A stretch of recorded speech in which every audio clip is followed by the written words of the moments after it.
He pushed the button and the doors opened. "All tickets and passes, please." Shit, thought Marjorie, a passenger. She had forgotten to purchase her ticket. She watched the Metrolink ticket inspector move through the carriage. He looked no older than 21. She could certainly teach him a thing or two. She flicked open the top button on her blouse and hoisted up her right trouser leg, exposing the Tweety bird tattoo on her thigh that she had had done in 1978 on a hen do in Skegness. She knew it was the Achilles heel to all men. She checked her face in her compact mirror.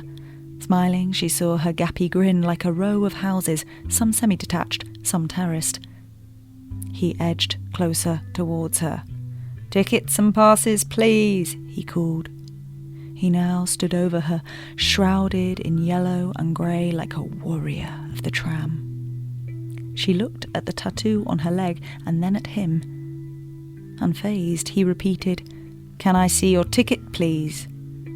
Marjorie knew she had only one trick left up her sleeve, and it literally was up her sleeve.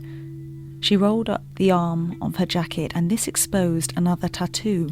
This one read, "I will have sex with you."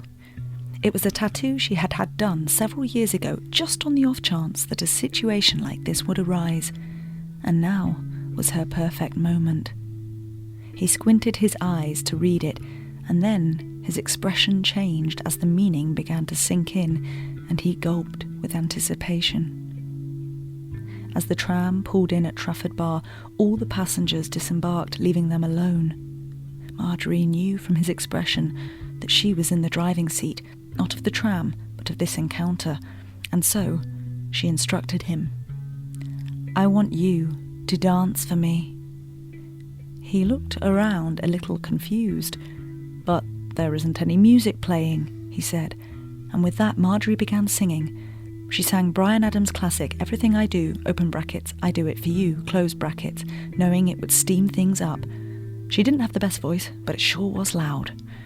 Taking her lead, he, like a semi-professional pole dancer, began swinging around the newly fitted three-person handrail, his grey and yellow branded coat grazing the floor. Marjorie screamed with delight. She stood up, pulling him close. Easily double his body weight, Marjorie threw him on the floor, onto a bed of discarded Metro newspapers, and began stripping him of his yellow uniform, and then mounted him like a pony. "Tend to me," she whispered in his ear. The tram was now hurtling down the tracks en route to Firswood, and then they were plunged into the darkness as a tunnel engulfed the tram, and simultaneously her tunnel engulfed his tram.